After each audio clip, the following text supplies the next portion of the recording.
Hello दोस्तों, solitary kidney यानी एक ही किडनी अगर किसी व्यक्ति की काम कर रही है तो इस इशू के प्रैक्टिकल इम्प्लीकेशंस क्या है। यानी अगर किसी व्यक्ति की एक ही किडनी अगर काम कर रही है तो उसको क्या क्या परेशानियां आ सकती हैं, उसकी लाइफस्टाइल पर क्या फर्क पड़ेगा, आज इस पर बात करेंगे।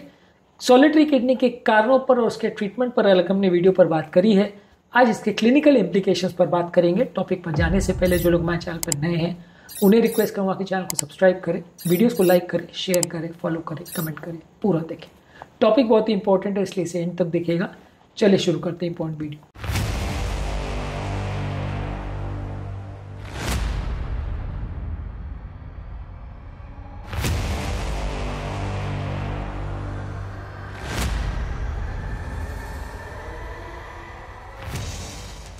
सबसे पहला, अगर एक ही किडनी अगर काम कर रही है तो दूसरी किडनी को एक्स्ट्रा काम करना पड़ेगा, उसको ओवर कंपनसेट करना पड़ेगा, जिसकी वजह से वो किडनी पर भी डैमेज हो सकता है, जिसकी वजह से वो किडनी पर भी असर हो सकता है।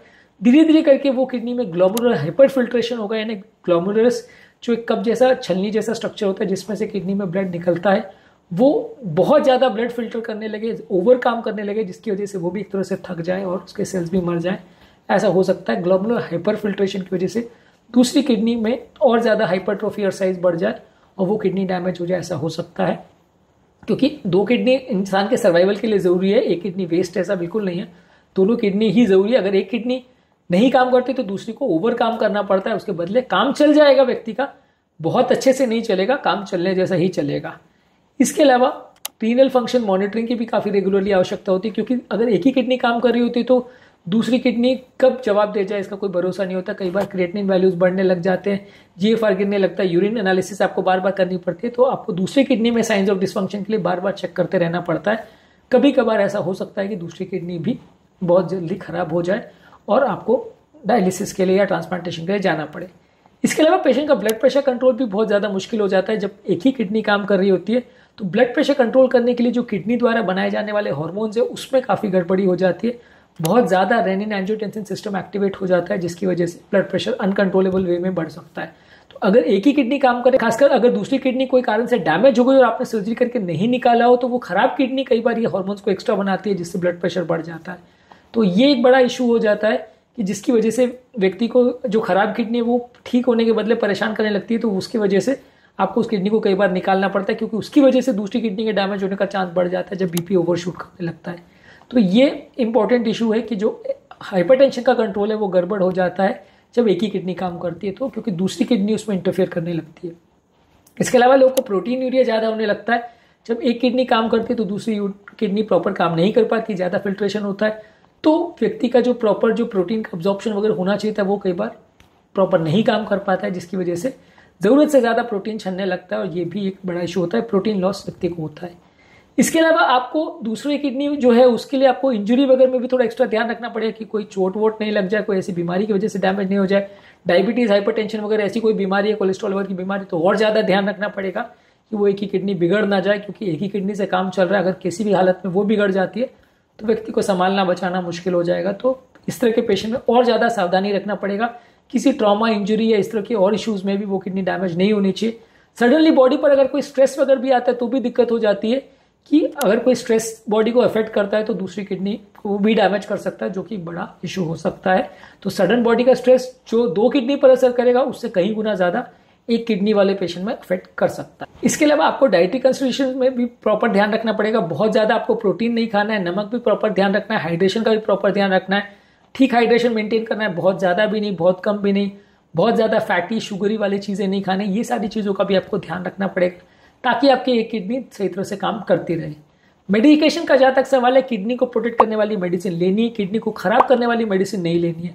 अब ऐसे लोग को पेन किलर्स का और किडनी को डैमेज करने वाली मेडिसिन का बहुत ज़्यादा ध्यान रखना पड़ता है, क्योंकि अगर इसमें ज़रा भी लापरवाही हुई तो दूसरी किडनी डैमेज हो जाएगी और फिर व्यक्ति को डायलिसिस या ट्रांसप्लांटेशन के लिए जाना पड़ेगा। तो जहाँ एक ही किडनी हो वहाँ बहुत ज़्यादा संभल के चलना पड़ता है। पोस्ट ट्रांसप्लांटेशन पेशेंट्स में ये सारे इश्यूज आते हैं जहाँ एक ही किडनी फंक्शनल होती है, तो वहाँ पे ये आपको ध्यान रखने की ज़रूरत है कि एक ही किडनी वाले पेशेंट को दवाइयों पर बहुत विशेष ध्यान देने की ज़रूरत है कि कोई भी ऐसी गलती ना हो जाए जिससे वो एक आध फंक्शनल किडनी जो है वो बिगड़ जाए।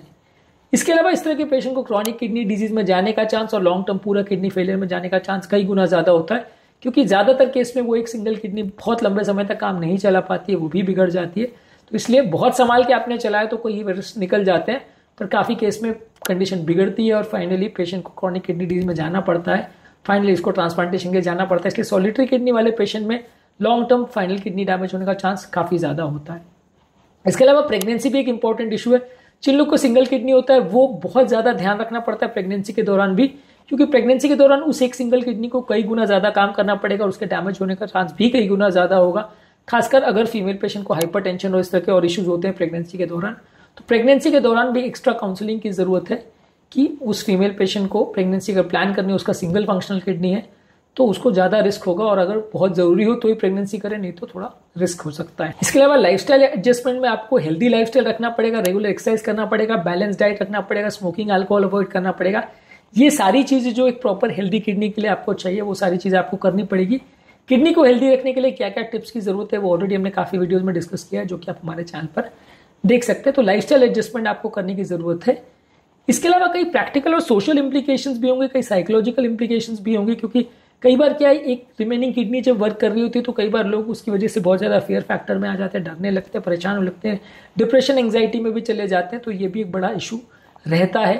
अगर किसी की फंक्शनल किडनी एक ही बची हो तो उसके लिए थोड़ा स्ट्रेस फैक्टर बन जाता है, साइकोलॉजिकल इशूज़ बन जाते हैं।